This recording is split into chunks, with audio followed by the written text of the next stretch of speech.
We made it to the end of week 22, people. I know a lot of sites say 21. This is actually the 22nd week of basketball action. There are, count them out with me, folks, 3 weeks left and a weekend in this NBA season. We are very much at the tail end now. I hope you guys are hanging in there. I hope your roto teams are still chugging along. I hope your head-to-head teams haven't been eliminated yet. But it's go time. And today we have a little bit of a different format for you. No Brew today. He's under the weather and just getting... It's funny, I went through this and I've told this story on shows a number of times, but I still think it's one of the funnier ones. You guys probably remember our good friend Brandon Marcus, who used to be on the show on Wednesdays when he was working a night job. That was known as Brandon Day here on Fantasy NBA Today. And Brandon couldn't believe it that this was 2019, I believe. My first child at that point was 2 and change, and we had just started him in preschool. He didn't do daycare before that, and he got exposed to all the bugs at all of the same time. And so I got sick. He got sick every 10 days. He got a cold. He got better in 7 days. He got another cold 4 days after that. Basically, it was like 11 days in between, and I caught every one of them. I didn't dodge one of those sicknesses. And, you know, some of that's because I'm the work-at-home parent, so I'm, like, in there with the germs, but it would appear that I hadn't been exposed to any of that stuff, at least in a very long time. And I did all these shows with Brandon, and every Wednesday he'd come on, and he'd say, "Hey, Dan, how you doing?" And I'd go, bad. And he'd go, "I think you're dying." Like, nah, man, I think I'm dying too, but also... my kid just started preschool. And now Brew's going through that. And for a couple of years, I was like, Brew, you got to get him into preschool. You just got to get this thing out of the way. You're going to get sick every week. And he was like, okay, I'm like, I'm ready for it. You're never really fully ready for it because you're just straight sick. You got the crud for like 4 straight months. And then you settle in and you're in the normal, like, I'm sick once every 6 to 7 weeks kind of thing with kids. Which, woo, I know it sounds great to all you folks that are not with youths. But that's where Brew's at right now. We'll get him back as soon as he's through the crud.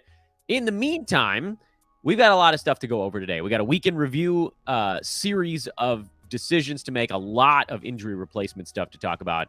We will, of course, discuss long streaming Friday through the end of the weekend and then also into the beginning of next week, although...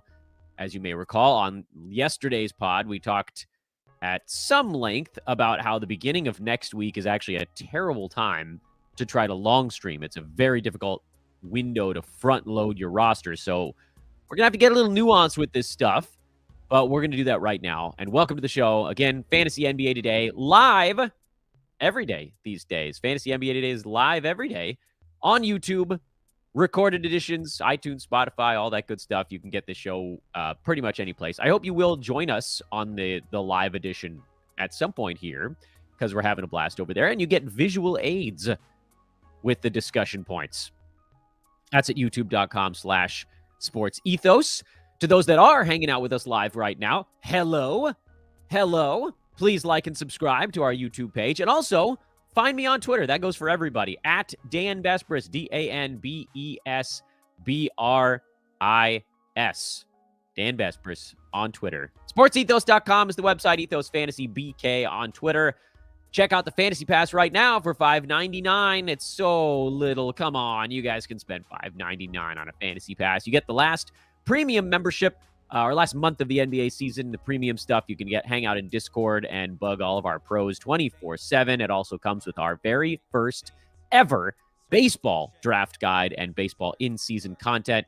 Grab a Fantasy Pass. And, by the way, if you get one now, there's no monthly lock on it. And if you hold it through the basketball offseason, you get the Brewski 150 5 days before everybody else next basketball draft season. And you dodge the basketball monthly lock. There are a ton of reasons to get it early. Basically, you can end up getting 2 draft guides and the B150 plus 5 promo. Plus, you also lock in the price. So if the price of these things ever changes, you keep the old price by signing up today. Again, that's at sportsethos.com.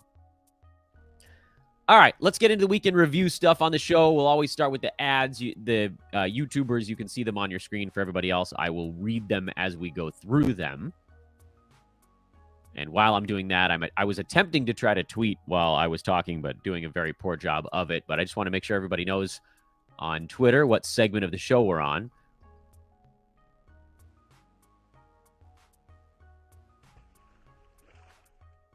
Alrighty. There we go.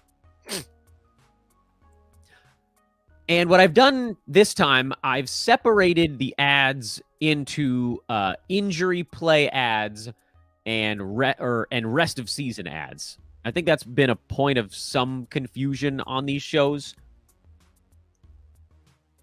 But notably here, we're at a time in the year where rest of season ad doesn't mean very much. So there are very few of those and much more in the injury replacement bucket. So the rest of season ad right now is Jalen Duren. That's it. It's the only name in it. Duren was incredible yesterday. He and James Wiseman actually shared the floor for about 7 or 8 minutes during yesterday's Pistons loss. Eugene Omoruyi, who has been picking up a pretty good chunk of power forward minutes. He got in some foul trouble in the third quarter, and so the Pistons were like, all right, screw it, let's go big. And, I mean, Duren is just a behemoth. I know he struggled at the free throw line in last night's ball game, but 15 points, 13 rebounds, 4 assists, 3 steals in his 27 minutes. He is, just from a strength and athleticism standpoint, he's just a different monster than a lot of the guys out there. I tweeted something along these lines, but if you have a chance to watch Duren at any point between now and the end of the regular season, I would recommend you do it because he has a strength factor combined with the ability to leap out of the gym. Those two things together are not a super rare combination at the NBA level because these guys are all just unbelievable freak athletes. But there's, like, you can see when someone is just a little tick above, and Duren is a little tick above. And the way you can see that without quantifying it in any way, this is all just qualifying, is when he gets an offensive rebound in traffic, there's like 3 or 4 guys that descend on him around the bucket because the whole team, the other opposing team, is all trying to defensive rebound. And so they're all gathering around the hoop. And Duren goes and gets it because he's a better leaper and a better rebounder than a lot of these dudes. And then they're all kind of like hovering over him. And as he goes up, a lot of guys in the NBA would try to like kind of finesse the ball with the right or the left or whatever it is. They try to keep the elbows out a little, maybe draw a foul and lay it up off glass. So if they can get it off the glass, it'll be goaltending if somebody touched it. Nope, not Duren. He explodes through all of these bodies and jams it. Two-handed jam. And in that moment, you see defenders just falling over in each direction, just staggered backwards by how strong he is going up through them. These are big dudes, and they just fall to the wayside. Which is why, even though James Wiseman is still the starting center on this team, I'm just not worried about Duren's growth going forward. He is the better player, and he's just getting into the NBA. So I like Duren. He's putting up numbers even in like 23, 20-ish minutes. So the fact that he got 27 in this one made it pretty much a guarantee. And he's just a monster. He's a rebounding monster. He's a defensive monster, particularly with steals, more so than blocks. He can pass a little bit, and he's mostly just dunking. So field goal percent is going to be through the roof. That's the only rest of season ad, because I think he got dropped in a lot of spots with the bilateral ankle soreness and then the Wiseman stuff. But he's just smashing people right now. Literally smashing them. Injury streams. I think I screwed something up on the YouTube by minimizing a window. My apologies if that went dark. Injury streams right now. Malik Monk is an injury stream for Sacramento, although we did just get news. It's not exactly, again, earth-shattering stuff, but Woj tweeted out about 15 minutes ago that Kevin Huerter's MRI returned clean on his right hamstring strain. He'll be day-to-day on his return. I mean, hamstring stuff always takes a week, so I know they call it day-to-day, but he ain't playing in their next ball game. Especially when you consider the fact that the Kings are in the middle of a 5-7 stretch right now, which I think they just finished out the first 2 of those, if I'm remembering how scheduling goes. Yeah, so they got a day off today. They play tomorrow. They're off on Sunday. Then they got 2 more Monday, Tuesday. Off for 2 days, and then another back-to-back. My best guess is we see Huerter in at least maybe one of those Phoenix-Utah back-to-backs towards the middle end of next week, but maybe he surprises us and comes back sooner. Hamstrings are weird, and we've seen enough guys come back too early from hamstring stuff and re-aggravate it. And for the Kings, I know they're battling for their playoff spot, but they're not battling for their playoff entry. They're the 2 seed in the West, and they're basically looking at the 3 seed right now as a worst-case scenario with everybody in the NBA that has whatever it is, like, a dozen games left on the year. The Kings have 13 games left. Kevin Huerter missing, even if he missed all 13 of those, what do we think that actually changes for them? 1 win to a loss? There's no rush. So I don't think he'll be back as fast as the Woj tweet is making it out to be, but we'll see. TJ McConnell is the lightning streamer of the universe right now. We've seen how unbelievable he rolls when Tyrese Halliburton is out. For that, 2 weeks or whatever it was earlier in the season, McConnell ran at a top 50 clip during that fill-in stretch, and he did it last night as well. Immediately came right out of the chute with a double-double. Don't care that he's coming off the bench. He'll see the minutes for that Pacers team. Philly will be a tough matchup tomorrow, but whatever. Like, they play super fast. It's great for fantasy stats. Halliburton was ruled out for at least 3 ball games, would be yesterday, tomorrow, and then Monday. My guess is he misses more than that, but, I suppose we'll see. They embark on a road trip on Monday, a 4-gamer. I think we get at least 3, probably more like 4 or 5 games out of McConnell here. So whatever you can do to go get TJ, you should be doing it. This one I think is a short-termer, but Bobby Portis filling in for Brook Lopez. Lopez tweaked an ankle. The Bucks are a very different team without Brook Lopez. They lost on the was that a home game to the Pacers? Yeah, they lost to the Pacers. They only have a 2-game lead over the Celtics right now. So I don't think they intend to mess around all that much. The Sixers, by the way, are hard charging in all of this, so don't write them off completely yet.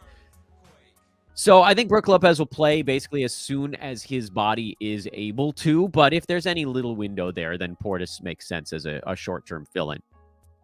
I have mixed feelings on this next one. I put Josh Okogie on the injury stream board, even though I don't know that he is actually a top 100 guy while KD is out. He had a better game yesterday, and my hope is that ball game, he didn't shoot the ball all that well, but 3 steals and 3 blocks is a crazy number of defensive stats, and he made his free throws, and he sort of did a bunch of across-the-board stuff, and the minutes are there. So you figure with Okogie, you've got this like top 75 better case scenario, and because of the minutes, you're looking at more like a 130, 140 worst case. So he probably, in the very worst, settles near the 110, 115 range, which is certainly startable on the schedule side. Phoenix had a decent schedule to start this week. Now their schedule lightens up until the middle of next week. And I think Okogie, I don't think we see Kevin Durant back. Honestly, I don't know that we see KD before the regular season's over, but even if we did, Okogie's got at least another week in the tank. So he makes sense here, even if he's not a super exciting one, especially when you compare him to some of the other names on this injury stream board, like McConnell, super exciting. Portis, if he has another game, he's an exciting one. Tyus Jones, that's an obvious one. We're in our second week of that. John Morant will be back at some point, probably towards the end of next week, but, you get whatever you can out of Tyus. Xavier Tillman, he's through the end of the regular season. We could probably just move him on to the rest of season board because the guys he's following are injured through the end of the regular season. But the reason Tillman has the role he has is because 2 guys on that team got hurt. Slow-mo, maybe the same story, although it sounds like Cat is trying to get himself ramped up to a return in the next 2 weeks or so. I think you still see a decent amount of slow-mo after that. He played himself into a critical role with that team, but it just won't be quite the same unfettered all the stuff that he has had, that he's enjoyed for the better part of 3.5 months. Kyrie is questionable for tonight. If he sits out, Jaden Hardy, Josh Green have been the obvious winners on Dallas. Luka's already been ruled out. Dante DiVincenzo for Andrew Wiggins. That's one that's been rolling for a little while. Nick Richards for Mark Williams. That's also one that's been rolling for a little bit.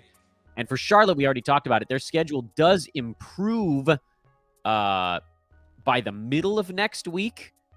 So that's it. the Charlotte stuff is an interesting one because you're going to have a lot of decent Hornets that are on the waiver wire in head-to-head formats because they've had this really bad schedule. You'd probably have to pick them up on Monday because even though it would be more fruitful to pick them up on Thursday of next week, I don't think they last that long. Just a little scheduling note. Emmanuel Quickley, while Jalen Brunson is out, although Quickley's actually been good, and New York's had a bad schedule this week. So, again, grain of salt. If you want to pick up a Nick, you could do it tomorrow. They start a 4-6 starting on Saturday the 18th. Quickley is worth using, even if Brunson comes back in that good scheduling spot. On the roto side is where I don't know that I would use him unless Brunson remains out. And then with Portland, another team that's had kind of a bad schedule lately, theirs doesn't get better anytime soon. But Trendon Watford is a roto possible play while Jeremy Grant remains out. So those are your injury replacement guys. I know there are quite a few of them. I tried to move somewhat quickly there on the injury replacement side. Chopping block, only one name there, and I gave him all the time I could possibly think to give him. I don't know that anyone could ever accuse us of not being patient with the great DeAnthony Melton. But the Sixers have been healthy lately. But for James Harden taking one game off, and then Tobias Harris took whatever it was, did he get 2 games off or something like that? Melton has become now an injury play. Because when the team is healthy, he's top 150 at the moment. There's just not enough to go around. But when typically one guy is down, that gets Melton back inside the top 100. Now, if it's the right one guy, if it's Maxey or Harden, Melton could go top 60, top 70 for that 1 or 2 games or whatever it happens to be. If it's a front court guy out, you see Jalen McDaniels, who's been out the last couple of ball games for Sixers, but when he's in, he picks up the bigger chunk, and those scenarios probably move Melton more towards like a 100 to 120 range. But when you roll that all together, right now it's not worth it. The team is healthy enough to where it's kind of tipped the needle to the wrong side, if that makes sense. The team is healthy more than they are unhealthy right now. If the needle ever flips back the other way, you'd put Melton back on your board as a guy to use, and he probably falls into the injury play. But for the moment, that team is largely okay, and so he's not worth playing for the moment. You guys know I love Melton, and overall in the season, his numbers are very good, all rolled together. But right now, it's a what have you done for me lately kind of moment. Head-to-head, roto, whatever. Roto, you're looking for all of the maximum per-game value guys, or, frankly, stat hunting in roto. And then on head-to-head, you want the guys with good schedules that are also putting up numbers. Now, Melton is in a good scheduling spot. So, head-to-head-wise, maybe he actually does make more sense right now because Philly has a back-to-back today, tomorrow, because they start a 6-9 stretch today. So, Melton is a roto chopping block, but maybe he's not a head-to-head chopping block. The nuance of having a fantasy podcast. It's very hard to discuss all these things in a tweet. Anywho, let's get to the holds, the next one on the board. James Wiseman is a hold, and I know you're like, Dan, why are you even bringing this up? Well, he's not really guaranteed hold in 9-cat. His fantasy game translates rather poorly to 9-cat, actually, because he's mostly points and rebounds and a little bit of field goal percent. I don't think I did sell him too short on that, but he's not great defensively. He doesn't hit three-pointers. He doesn't pass. He turns it over, and his free throw shooting is terrible. And you're like, Dan, you just told me to pick up Jalen Duren. Yeah, he's a better rebounder than Wiseman. He's better defensively than Wiseman. And the other stuff is relatively equivalent. But if you remove 1 or 2 of the negatives and the positives are roughly the same, you get a much more powerful fantasy asset. So that's why I like Duren for all formats, Wiseman for points leagues. Killian Hayes is also a points league kind of guy. And again, you're probably going to be like, Dan, you butthole.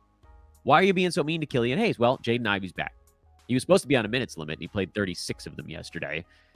But that just takes the ball out of Killian Hayes' hands. Killian had 7 assists, which is down from the games without Ivey. He's good defensively. Hayes will get you some steals typically. He had some blocks yesterday, but you can't rely on that. But he's basically just assists and steals. Both percentages are rough. Turnovers are high. Doesn't hit the three-pointer. There needs to be an elimination of one of those negatives or an addition of another positive. It's not enough for 9-cat to be good in 2 things. unless you are like beyond hyper elite in those two things. While at the same time, this is an important caveat, being a pretty good sized negative in the others. YouTubers can see it. I put it on the board that these guys are points league options, but also punt builds. It means the same thing. If I say points league, it means points league or punt build. Because to be a points league favored kind of player just means that you're good in only a couple of categories, and that can float you in points where the negatives don't pull you down the other direction in the way they do in 9-cat. Gary Trent Jr. I said that I wouldn't necessarily hold him in roto. I mean, maybe I was being a bit of a dick on that front. Gary Trent had a better ball game yesterday, and that meant that slightly fewer minutes for Jakob Poeltl. And the rest of the bench really just didn't get to do almost anything at all. No Precious Achua. That also probably helped Trent. But he scored 23 points. Shot 8 out of 12. He's been in a pretty good shooting funk, so maybe this is him busting out of it. So I think I like Trent in all formats right now, because if this is the beginning of a heater, you want to be a part of it. And then for head-to-head, Toronto's in the middle of a good scheduling stretch this week anyway. So I don't think I need to convince you too much there. Delon Wright is a tough hold right now. I get it. He's had 2 very bad ball games in a row. The Wizards' schedule is good. This weekend, they play today, tomorrow, so they got 2 games this weekend, and then they actually have a 4-game week next week. So, to me, on the roto side, if you want to bench him, I'm okay with that. But he was putting up top 100 or better numbers as a bench player before Monte Morris went down, and I feel like everybody forgot that. He was already rolling top 90. It was just that Monte going down pushed him into the starting lineup, and he got to go top 50 for a couple of weeks there. That was fun, but we knew that wasn't going to last forever. Top 90 in roto, that plays. And top 90, or even a little bit worse, frankly, top 125 with a good schedule plays on the head-to-head side. And that's basically what you're looking at now. Because starting today, Delon Wright has 6 games in the next 10 days, which is pretty good. 4 games in the next 6 days, which is a little bit better, actually. So I know that's a tough one, but try to hang on. Trey Murphy is another hold. I don't know if this one's going to last forever, but he's hot right now, so see it through. I do think that at some point Brandon Ingram does so much that, we saw it before. Trey Murphy kind of fell off, but his confidence is swelling, and his last 2 or 3 ball games, he's shot the ball better, and he's been willing to shoot the ball more, and maybe that's it. Maybe just having the confidence to be willing to take more of those shots is what it took. But hold on now. Don't pre-drop here the way that, and that's something I think we all need to be very cognizant of. The pre-drop can get you in a lot of trouble.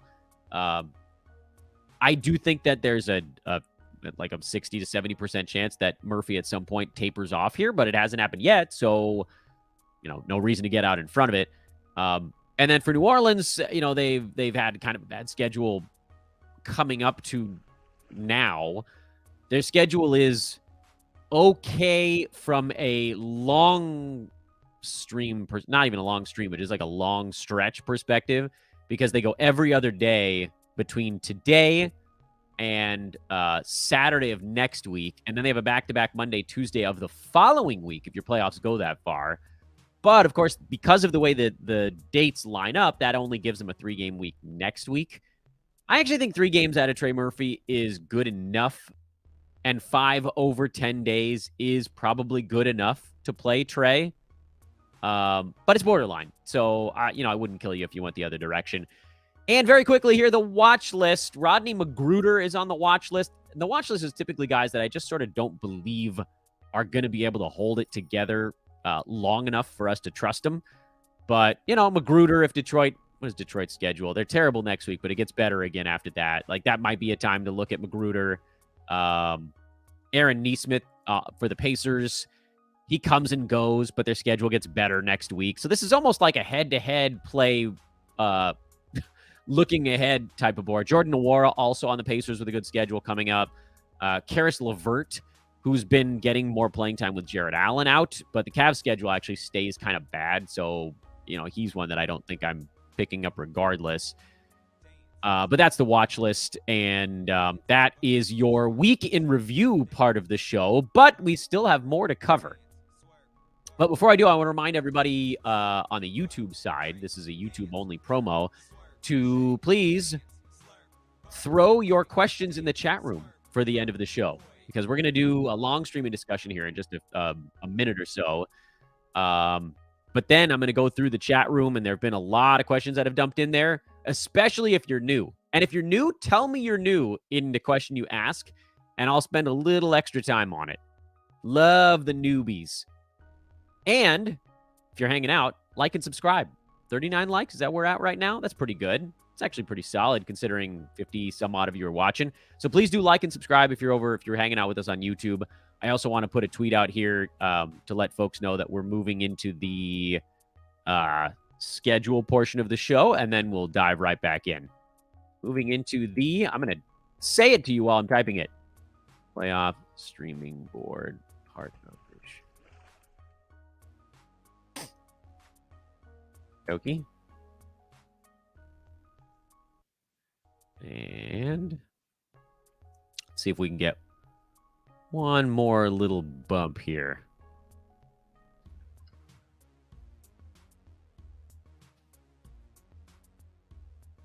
Okie dokie. All right, diving back in. 3, 2, 1. Dad needs a drink. Yeah, Dad needs a drink. I don't remember what the hell I was saying on the recorded side before I paused it. You guys know that in between the weekend review and the playoff streaming part of the show, this is where I got to remind everybody of all the cool stuff we've got going on at Sports Ethos. The best way to find out about all of it is just to follow me over on Twitter at Dan Bespris. So if there are folks that are listening for the first time or watching on YouTube for the first time, please do find me on social media. DanBesbris. I've already told you at the beginning of the show about our YouTube page, but that's youtube.com/sportsethos. I told you about our fantasy pass for just $5.99. Wanted to also quickly mention here that we are continuing to recruit. So if you've been watching these shows all year or even recently and you're like, you know what? I think I could be a fantasy analyst. You got to have some time, though. You got to be ready to grind. It's a long basketball season, and it takes a lot of work and a lot of hours. But hit me up either in the YouTube chat or on Twitter at Dan Bespris, and we'll discuss it.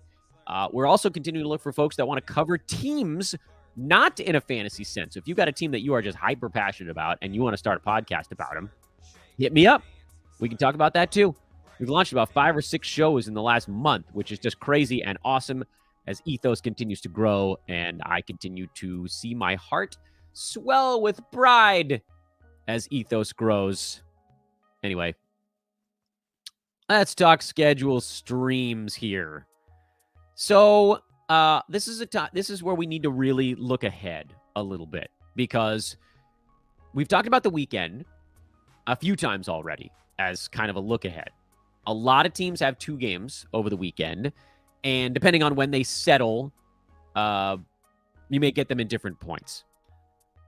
I don't think that there's a single team that I would move on from today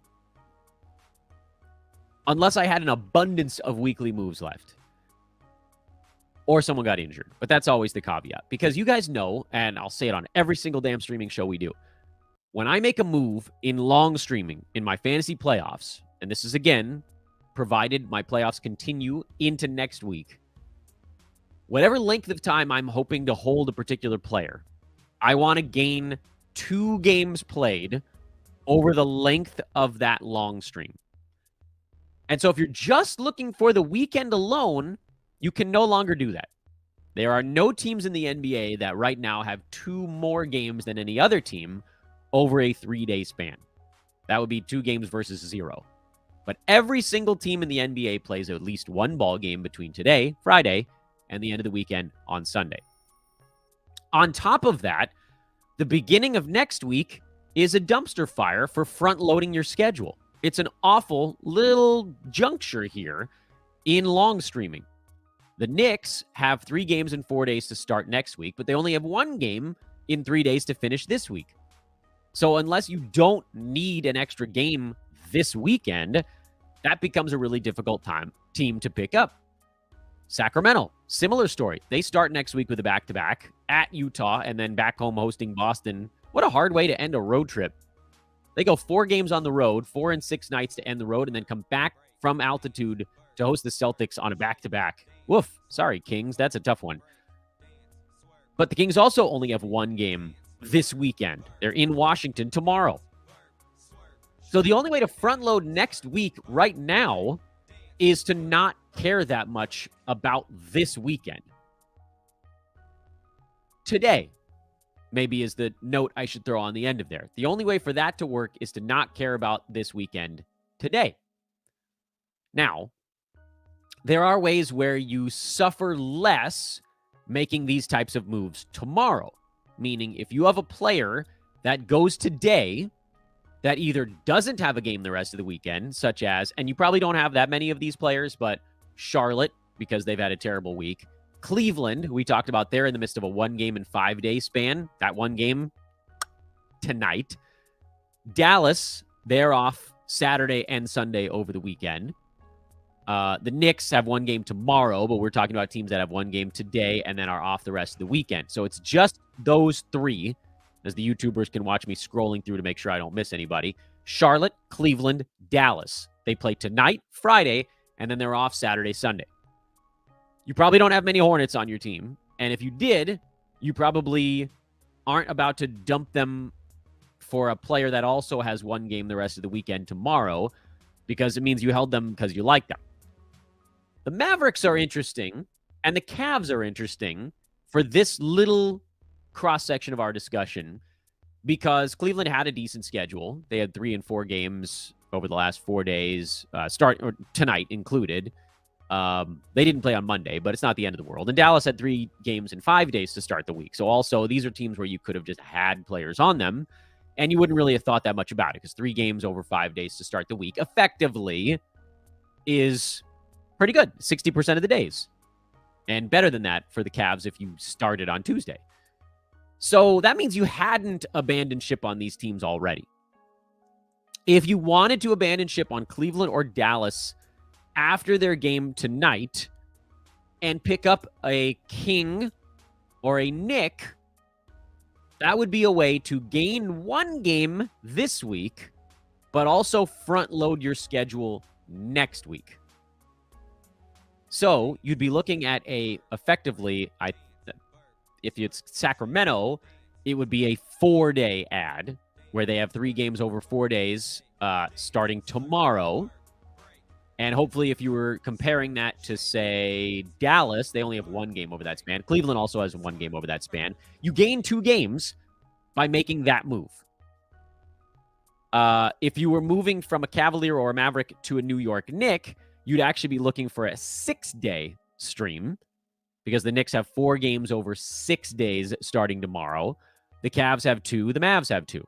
So in either of those directions you move, you do gain 2 games with your add or drop. But it's 1 game this week and 1 game next week. So that's where it gets a little bit goofy. You know, the Kings, you'd be adding a game on one of the first 2 days next week. The Knicks, you'd be adding a game on either the 3rd or the 4th day next week, comparing them to Cleveland or Dallas.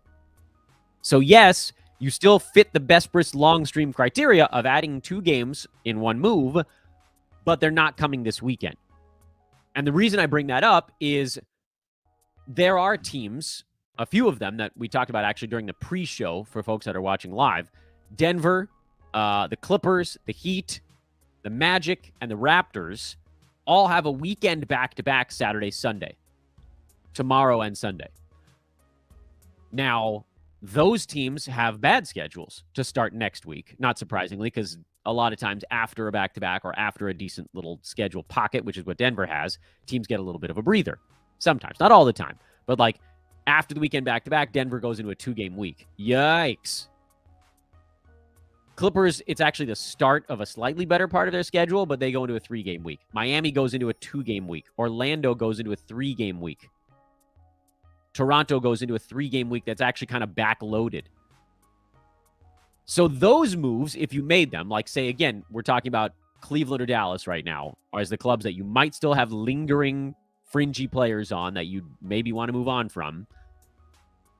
If you made a move to a weekend back-to-back, you would still add 2 games to your ledger, And they would both be this week, but you'd have to get the hell off of them first thing next week and sort of launch into a new long stream. Because just a 2-day stream is not a long stream. So you got to have a bunch of moves, or you need to be locked in like the ultimate ultra tight battle. Otherwise, and you guys understand that the ramifications of this, because as I just mentioned, the beginning of next week is not a great time for long streaming. But if you did pick up one of those teams with the weekend back-to-back, besides the Clippers, basically, who you could maybe make an argument, just kind of hang on to a little bit longer, like an Eric Gordon or whoever you might look at on that team as a fringy streamer, because their schedule is not complete disaster. You guys know you want to try to hold moves until later in the week because it keeps you out of trouble. Orlando also is another team where you could maybe hold it a little bit into the week, but like Toronto, they're off for 2 days to start next week. Yikes. Miami, they're off for 2 days to start next week. That's a big yikes. Denver, same thing. These teams, they go into a Monday, Tuesday where they don't play. So those three clubs, if you end up picking them up for the weekend back-to-back, you probably have to use moves on Monday of next week to get off of the bad schedule, because none of those teams plays more than once over the first 4 days next week, and you could turn that into 3 games in 4 days with a New York Knick. Or I guess if you wanted to go farther into this thing, you could try to look and see who goes 4 games in 6 days to start next week. And the answer to that question are the Pacers, the 76ers, the Kings, and the Jazz. That's probably the direction I end up going if I have to pick up a weekend back-to-back, because I don't want to have to use another move on that slot by the middle of next week. I would rather be able to hold that one basically through the week, and in a worst-case scenario, do something with it on Sunday. So next week is a really hard one to long stream. There's always 1 week in the playoffs where you have to get a little bit funky, but you guys are all, you know what situation you're in. I can't tell you how tight your weekly battle is right at this moment in your playoff week. You know what you're fighting. Do you need the weekend back-to-back? Because if so, try to go Orlando or the Clippers. And if you can't, if you end up, God forbid, on Denver, Miami, Toronto, the 2 teams that go into a really bad schedule next week, use some moves on Monday to get to one of those teams with a 4 in 6. And we can talk about that a little bit more on Monday's show, because, again, that's one where you're looking towards next week. But as far as this weekend goes, Cleveland and Dallas are the 2 teams where, they move into a worse schedule that weren't already in a terrible schedule. And those are the spots where you're probably moving on. If you don't need all of that, then obviously use your moves on Sunday to shore up whatever categories you need, or to just shore up your next week. Because you could move to those 4 in 6 teams, or the Knicks, or whatever, or the Kings, if you have a boatload of moves, and set yourself up for the following week. That's your long streaming discussion for today as well. And I think that actually brings us to the end of the recorded portion of our proceedings here. Those that are watching live on YouTube will move into the Q&A part after the program. I hope that everybody listening on the recorded side will join us for a live show soon, so you too can get your questions answered live on a YouTube show. Friends, 22 weeks in the books. Thank you all. Always. Please drop a 5-star review if you've been enjoying it to my iTunes and Spotify and etc. Friends, I love you all the most. You've been with me for so long. But again, come join us live. I think you'll end up having a good time with it. Hit me up on Twitter at Dan Vespers if you guys want to be a part of what we're doing over here at Sports Ethos. If you have any questions about the Fantasy Pass, whatever, I'm happy to answer them. Have a great weekend, everybody. Reverse chronological lightning round and some more playoff streaming guide stuff on Monday. Later. I talked fast as hell today. You guys might have noticed. I'm going to lose my voice talking that fast. Honestly, I've had to talk faster because my nanny's been sick for so long, and I've had to race back to do kid pickups for multiple weeks here in a row. Now is the time when we put our questions in the YouTube chat. And so I'm going to post your questions now, and we'll answer them in a second. I'm going to put that up on the screen while I also send a tweet out, and we're going to get this thing going. Please do like and subscribe. my penultimate reminder on that for you folks on YouTube that are joining us maybe for the first time or whatever. If you subscribe, then you'll get little alerts when we're doing these live shows. They tend to be pretty close to the same time most days. And then the likes, they help this show get found. More people can find it. If a show has a lot of likes, has a lot of subscriptions, whatever, it's a snowball effect. So the more we do every single day, the easier it becomes to get more done the following day. Tweet goes out. And now we start the live chat. All right, where the hell did we leave off? Clement, yes. So Dan answers the questions here. Question mark. Yes, I do. Yes, I do. We have a good time all. David, which players to stream on Sunday for points and steals? Ooh, let's see who plays on Sunday. That's the way we'll figure that one out. Points and steals. You guys are going to have to watch me go through the teams here. Atlanta, not many. Points and steals. Brooklyn, Royce O'Neal, Dorian Finney-Smith are not bad combos there. Denver, if you could get your fingers on a Bruce Brown, but I doubt he's available. Detroit, Killian Hayes. Houston, maybe you look at Jayshawn Tate or Tari Eason on Sunday. Clippers, Eric Gordon. Points there. I don't know if he'll get you many steals. Lakers, I would look at Austin Reeves if he hasn't been added. Jared Vanderbilt. Beasley will score, but he probably won't get you many steals. Kind of the same story for Dennis Schroeder. Miami. Milwaukee. No. Pelicans. No.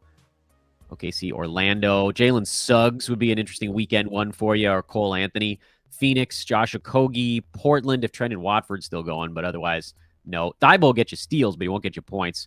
Spurs, I just don't know who the hell's going to play. And then Gary Trent is obviously the best one. He did get dropped in a bunch of spots, but I don't know, you hang out.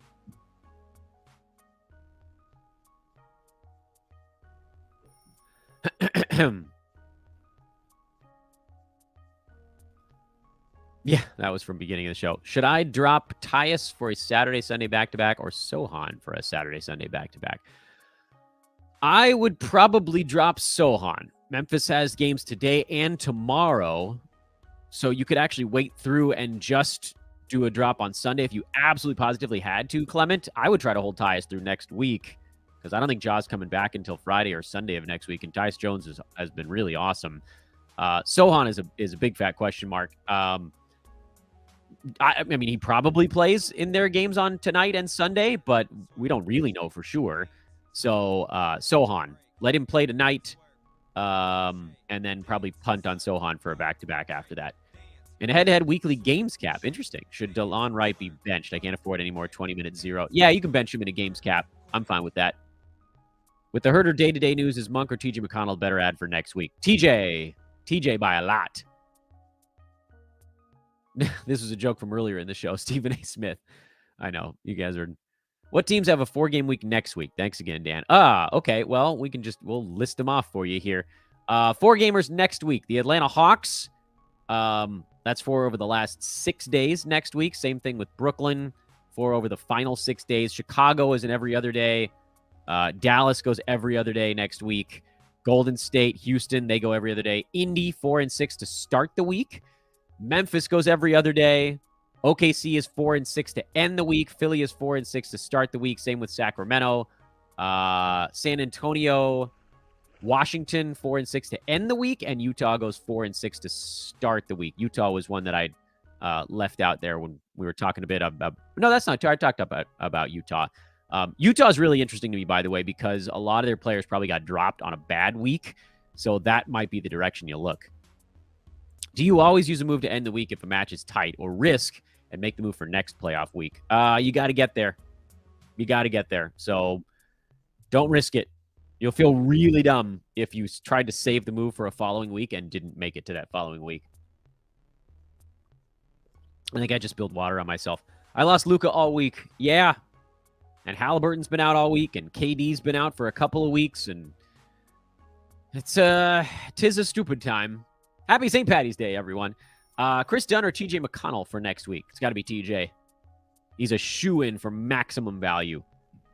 In Roto, should I drop John Collins, Daniel Gafford, or Tari Eason for Monk, Hardy, or Thibault? Who are the priority adds and drops among them? My favorite 3 players, since it looks like we're looking with 3 roster spots right now, are Tari Eason, John Collins, and then I don't know what the hell's going on with Kyrie tonight. He's questionable. If he's out, it would be Hardy as my 3rd. If Kyrie's back in, I would probably go Malik Monk as the 3rd, since I assume Herter is going to miss a couple of ball games. Now, if Herter turns out like makes this miracle recovery, then Thibault would be the first one, but I don't see that happening. Thoughts on dropping Michael Porter Jr. at the beginning of next week? Yeah, I hate it, but it's probably the right move. He's been kind of up and down this year. Not bad by any stretch. He's number 70 on a per-game basis over the entire season. Over the last 2 months, he's number 54 because the free throw percent is back up where we kind of expected it to be.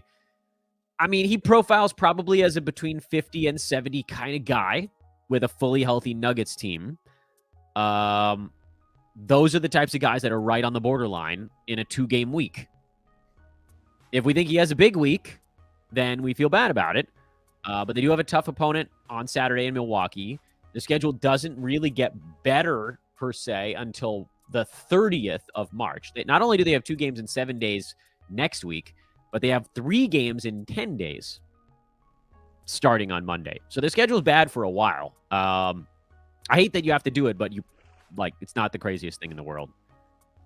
So he's like Time Lord. Not sure which. Is that about me? I don't know. I'm not sure what that's in reference to. This might sound like a stupid question, but do Yahoo leagues without a consolation bracket still have a match to decide 3rd place? Yes, I believe they do. Are Pistons a hold even with the bad schedule next week? No. Honestly, I don't think there's a single Piston in head-to-head that I would hold through next week. I might hold them through Sunday, though. They got a game on Sunday this weekend. But, I mean, you're looking at that team hasn't had anybody that's been a reliable top 50. And that's really what you need to make somebody a hold in a 2-game week. Hey, Dan, should I use my final move of this week to pick up TJ and drop Killian Hayes? Championship next week, and I think I'm coming through. Yes, I think I would. You don't gain any games, which is the real scary part there. But TJ McConnell has a chance to be a week winner. If he goes 3 games next week without Halliburton of their 4, or maybe even all 4, you get like a free 4th-round pick. That's colossal. Patrick Beverley, a good stream for a back-to-back? Yeah, why the hell not? I'm on board with that. Any chance Kawhi plays the back-to-back? Nope, he will not. Not going to do it. Doesn't matter how important the game is. He ain't going to do it. Clippers have won 4 in a row. So they're in a better spot now. So no, Kawhi ain't doing it. We might want him to, but he won't. Dan, period. Drop Isaiah Jackson for Matisse Thybulle or Patrick Williams. Yes, you're dropping Isaiah Jackson for sure. Now the question is Thybulle or Pat Will. I think I'd go Thybulle if we find out that Jeremy Grant is still out. Alex Caruso has been under the weather, so that could also kind of tip it back. And then you'd stream an Orlando guard on Sunday. I'd probably go that way because you have an opportunity for more ball games. But if you're trying to also then use that move to set up the following week. So if we're not even thinking about the Orlando guard, I'd probably go Thybulle. If you are thinking about getting that extra game squeezed in, then it's the Patrick Williams side. Austin Colts. What's up, Austin? League has scoured the waiver wire. LeBron and Kevin Durant are out for me. Should I drop Josh Richardson or Devontae Graham for Thybulle today? Would be my last move. Jay Rich has games today and Sunday. Portland has games today and Sunday. No, you're not gaining any games played. You should be dropping someone who only has 1 game. Or maybe drop Thybulle tomorrow for a weekend back-to-back or something like that. You got to make sure you're gaining games played when you make these moves right now. This is a lateral move. Pick one for steals and blocks. Jermichael Green, Pat Bev, Alex Caruso, Pat Williams, or Monte Morris. It's either Pat Beverly or Pat Williams. Because because Caruso might miss the game with a cold. Now, if you ask me this question later on today, I might tell you Caruso if he gets ruled in. If you have to pick now, this morning, it's Patrick Beverley. If you could wait until later on today to find out if Caruso's playing, that would probably be the direction. If he's in, it's probably Caruso. If Caruso's out, it's Beverley or Williams. Coin flip on those guys. Who should I drop before the games today to activate Sohan? Josh Green, Tari Eason, or PJ Washington? I need threes, rebounds, and points. It's probably going to end up being Josh Green. But how long can you wait on the Kyrie news? If Kyrie is out, God, it's a very tough one because PJ only has one ball game, but then their schedule gets a little bit better by the middle of next week, and he's far and away the best player in that bunch. But he only has one game. Eason's got 2 games.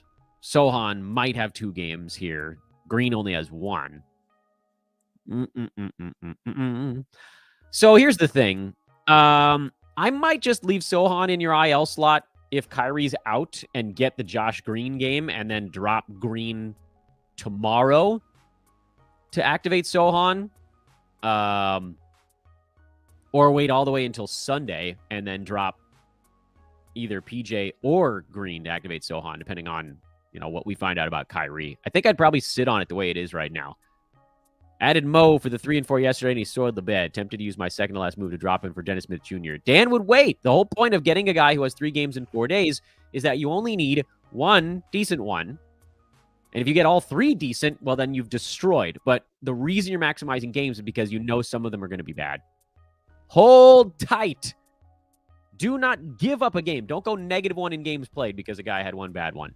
See it through. Do you think Zubats will play the back-to-back? You know what? I don't know. I'm going to guess yes. But I really don't know on this one. Full disclosure, don't know. Which team gives up the most blocks against? For a long time, it was the Hornets. I haven't looked at that in a while. Probably still the Hornets. I don't think that much has changed. That was a key play. You always wanted to get your bigs in against Charlotte because they were just getting fly swatted left and right. So I think it's Charlotte, but someone can double check me on that. Playing 9-cat roto. Games played over by quite a bit. Better Gafford or the occasional Sohan? Neither. If you're way over the games played, you got to bench these guys that are fringy. I wouldn't play either of those guys in a games cap roto if you're over the mark. 9-cat championship week. Add TJ McConnell or Vincent.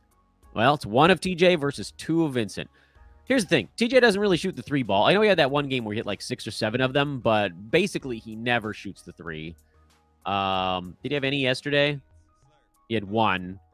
If you're just hunting the 2 categories that you wrote here, which is threes and steals, you're not going to get both of those out of McConnell. But I do think that 1 game of TJ has a chance to be better than 2 games of Vincent, believe it or not. So you kind of have to make the call on how badly you need each of those categories. Because Vincent had 2 steals and 2 threes in Miami's last ball game in 22 minutes. McConnell's going to get you a ton of steals. But if you need threes and steals together, then it's 2 games of Gabe Vincent. If that's really the only categories that you're hunting. But if you're looking for points, assists, field goal percent, all that other stuff that TJ piles up, he'll blow Vincent out of the water if you're looking at multiple categories. But if you're looking at just those 2, TJ has the edge in steals, but Vincent probably has the edge in the combo platter. Hey, Dan, I've had a bye this week. Should I add Kelly Olynyk for next week, or is there any one other team you think that might have the best schedule I can possibly add from? I love picking up some Jazz for next week. There are 4 games in 6 days to start the week, and Olynyk is a top 80 guy with the way they've been rolling these days. That's a great one. Check and see if anybody else on teams with bad schedules this week got punted on, which would be the Knicks, the Clippers had a really terrible schedule for a while. Like if a fringy Knick got dropped, that would be fun. I think Utah is probably the team where you're going to have the most of that stuff. But yeah, I love it. Olynyk's a great choice. Oh, yeah, that's what we're talking about. Looking good, Dan, although get that haircut. Thanks for the Iron Man podcast. You got this. I'm trying, man. You're welcome. Dante DiVincenzo or Larry Nance hunting rebounds and steals. Well, Nance probably wins rebounds. DiVincenzo probably wins steals because Nance's minutes are all over the map. I'll go Dante just because at least we know he's going to play. You know Dante's in there. With Nance, you just have no idea what his minutes are going to look like. And maybe he comes out and he makes me look like an idiot by having 2 really good ball games. But I'll go DiVincenzo. Also, Dante goes today, tomorrow. So, depending on whether you have any moves left on Sunday, you could still do something with them. Nance goes today, Sunday. So you're basically sort of locked in on him if that's the direction you end up going. Woo, that was a lot. Thanks, everybody. Great questions today. Good luck this weekend. Good luck at the start of next week. We'll see you Monday. We'll have a weekend review, first chronological lightning round. We'll do some more playoff streaming stuff. And the great Steve Vidovich will have the Monday week in advance show that comes in the afternoon. So Monday's actually a 2-show day for us here on YouTube. Like and subscribe. Please like and subscribe as you're on your way out. I want to see if we can make these things some of the biggest shows ever. And, David asks, how confident are you the Kings go past the first round of the playoffs? Now, that's going to come down to who they play. The one team... Now, if the Warriors fall back, they would be a little bit scary there. I mean, if we're looking at, I don't know, who could the Kings see in the first round? So they could end up in the 2 or the 3 here pretty easily. I don't think they go anywhere else. So you're looking at the Suns, Clippers, Warriors, Wolves, Mavs, Lakers, Thunder. That's probably about as far as you go. Maybe Pelicans. I don't think the Jazz. I don't think the Blazers. I think the Kings have a very good shot to beat the Warriors, the Wolves, the Mavs, the Thunder, the Pels. I think they have about a 50-50 shot to beat, if the Lakers get healthy, I think that'll be a really good series. If KD gets healthy, I think the Suns, and a lot of people believe the same thing, the Suns ratchet up a lot. If they don't have KD back, the Kings could beat the Suns. And frankly, the Kings could beat the Grizzlies. So, it comes down to matchups a little bit for me, but I think Kings are being undersold right now. I think that everybody loves to do this they don't have the playoff experience crap. But guess what? They've been the best fourth quarter team in the NBA this year. I don't believe that that's something that just magically vanishes because they've been playing their butts off. Honestly, looking at those teams, the Western Conference playoffs, a healthy Suns team and a healthy Lakers team, and maybe a healthy Clippers. Healthy Suns scare me the most if I'm the Kings. I want to try to avoid that team with KD in there. And healthy Lakers, if they have Bron, AD, and D'Lo, that would be another team I'd be hopefully trying to avoid because Lakers are so good at taking it to the rim, and that's the Kings' weakness on defense. Clippers do a lot of ISO stuff. Suns and then healthy Lakers to me are probably the 2 worst matchups for the Kings in the first round. But Fox is going to win games in the fourth quarter himself. All right, everybody's tuning out. Nobody wants to hear me talk about the Kings right now. See you later, everybody. Have a great Friday and weekend.